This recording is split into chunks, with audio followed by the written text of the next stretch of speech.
guys, how you all doing? I hope you're having a great day and great week. A lot of you were asking me how I got into consulting. So I thought I'll start a series where I talk more about how I got into consulting. I talk about the work-life balance in consulting. I talk about the skills that you need to have, not just for consulting, but to overall succeed in corporate world. If you're interested, subscribe to my channel, like this video, leave a comment below. Tell me what else would you like to see on my channel. But for now, let's get into the video.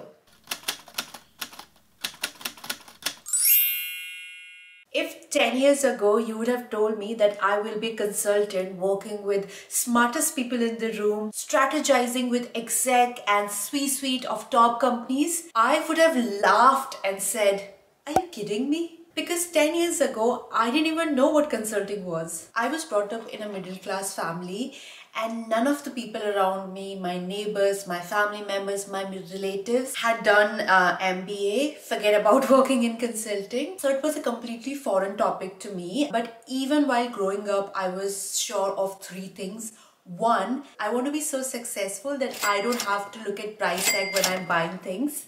Very cringe, but I literally had the dreams and I'm damn sure so many of you would have that dream. Second thing was, I was sure that the only way for me to be successful is to study really hard and get good jobs, because I didn't have family money, I didn't have any networks, connections at the top. The third thing was, I knew communication was key. I've studied in a lot of army and navy schools. Teachers in our school used to force us to speak only in English. And I didn't have people around me speaking in English at my home or in my neighborhood. I was not allowed to watch English movies, English TV series, or listen to English songs. So for me, the only way to build my vocabulary and learn English was to read books. So I used to read a lot of books while growing up. That really helped me in building my communication skills. And I was so obsessed with my dream of being successful that my parents never had to tell me to study. In fact, they had to tell me to stop studying because I used to study all the time. At that time, I was not preparing for consulting, but unknowingly, I was building these skill set that will help me crack the world of consulting, which is like having good academics and communication. And like any other academically inclined student in India, I decided to do engineering after my schooling. I got into mechanical engineering, and not because I love cars, machines, but the reason was because my best friend was in mechanical engineering. That reason was good enough for me to pick the most difficult branch of engineering. But it helped me in two ways. One, it helped me honing my analytical skills more. Also, at that point of time, there were not many females in mechanical engineering, so it gave me that kind of unique edge. But even then, I had no clue about consulting. But during my engineering, I decided to give MBA, and the reason was because I've heard from people that if you do MBA after engineering, you get paid more. And at that point of time, my only motivation was to earn good amount of money. So I gave CAT, which is basically a competitive exam you give to get into good MBA colleges in India. So I did that and I failed in it. At that time, it felt like such a big failure for me. But in hindsight, I'm happy that I didn't get through it. Instead, I joined a multinational car manufacturing company to get some work experience. Not because I love car, and which I feel now is a better pathway. Like, you should first get some work experience and then go into MBA, because otherwise MBA is just a theoretical knowledge for you. But if you have some work experience and you know how things work, and then you get into MBA, you understand it more, you relate to the topics more. Also, then when you've done your MBA, you're not a very fresh graduate, you are someone with a work experience who is ready to be in the position of managing people. After our induction period in this car company, we had to choose our team, and everybody was more inclined towards the cool teams like assembly, where you actually assemble the entire car, or R&D or testing, where you get to drive the car. There was one function which is logistic function. To be honest, nobody was interested in joining it. But I remember when these guys were introducing themselves, they said that if you're interested in management, if you're interested in doing MBA, then you should join this function, because this is where you actually get to manage people, you get to collaborate with different functions. You were talking to supplier, you're talking to assembly, so you actually know how cross-functional teams work. And that really stuck with me. At that point, I knew that I have to do MBA.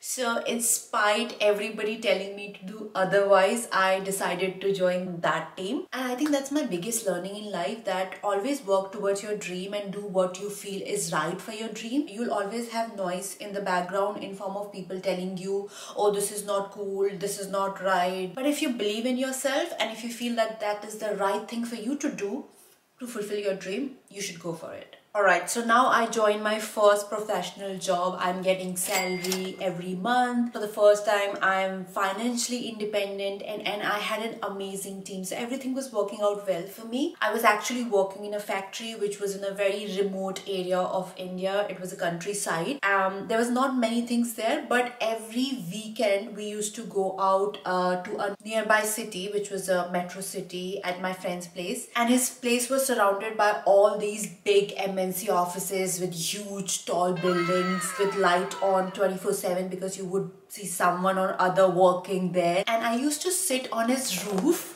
and just look at those buildings and look at people working inside. Like, I was so fascinated by these people who were working in such a big building on their laptop. I didn't know what they were doing, but I would imagine that they must be doing something very important. And I used to be so mesmerized by that life. I remember I used to stare at those buildings for hours and hours, and I used to tell my friends that one day you will see me working in one of those buildings. It's very easy to get comfortable and to just forget about your dreams once you start getting your salary and you have stability in your life. But those weekends in that big city always reminded me of my ultimate goal, which is to do MBA and, you know, be very successful. So in spite of everything being hunky-dory, I was still preparing for MBA. Coffee break. So after 2 years of working, I cleared my MBA, and I think that was a perfect time because I didn't want it to delay it further. Because if you delay your MBA further, it might be difficult to switch functions, switch industry after doing MBA. I joined this prestigious college for MBA in India, and I remember on the induction day, one of the senior asked someone, what is the full form of BCG? Even after getting into IIM, I had no idea what is BCG, McKinsey, Deloitte, Accenture, EY. Like, I had no idea what these companies are. In my head, MBA was all about either going in marketing, HR or IT. Those were the only thing that I knew about MBA, or journal management role. I still had no idea what consulting was. But that changed completely when I got into MBA program, because everybody wanted to get into consulting. It was a top job, and the perception that the MBA people created was that you only get into these companies if you are really smart. So you're either a topper in MBA or you're topper in your bachelor colleges. Plus, if you've done your bachelor's from premium institute like IIT, or you've studied in DU, Delhi universities, you speak flawless English like a native speaker, or if you have a lot of connection in the companies. So I knew from these perception that I am not good enough for consulting.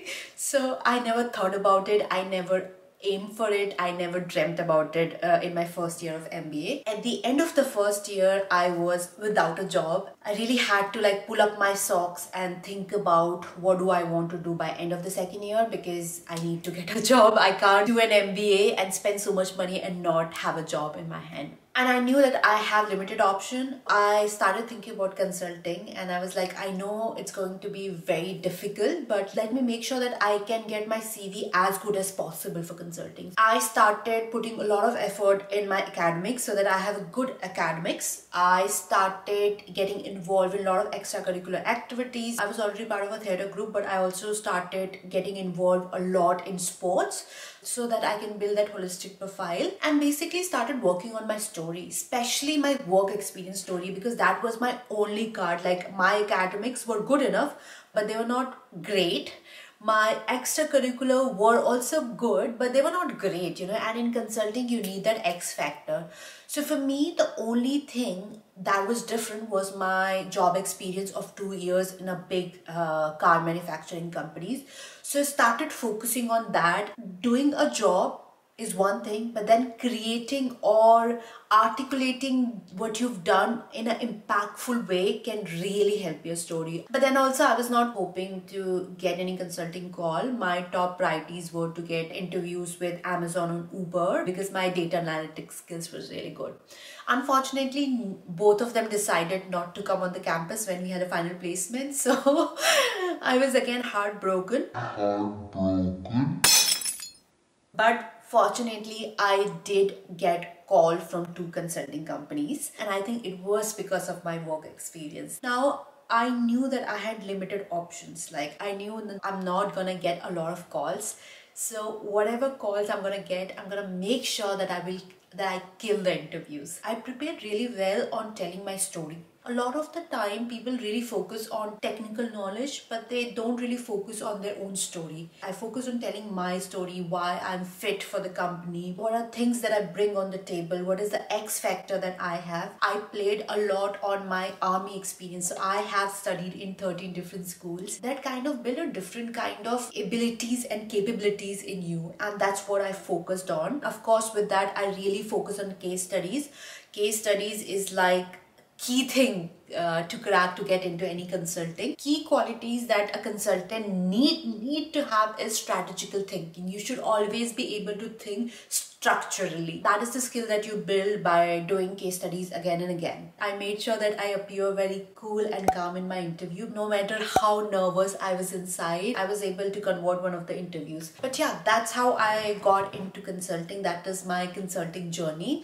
From a lost girl who had no idea what consulting is to then finally being a consultant in London and actually loving this job. As you can see, like for me, I did engineering work, then got into consulting. But I think your bachelor degrees doesn't really matter in consulting. I've seen lawyers like who've done law and then they've come into supply chain consulting. I've seen people who've done political science and then entered to consulting after doing MBA. But it's your master degrees that matters a lot. Good academics is definitely a hygiene, but as I said, if you get a good work experience with a good company, then that could kind of balance the other factor if the other factors are not that great.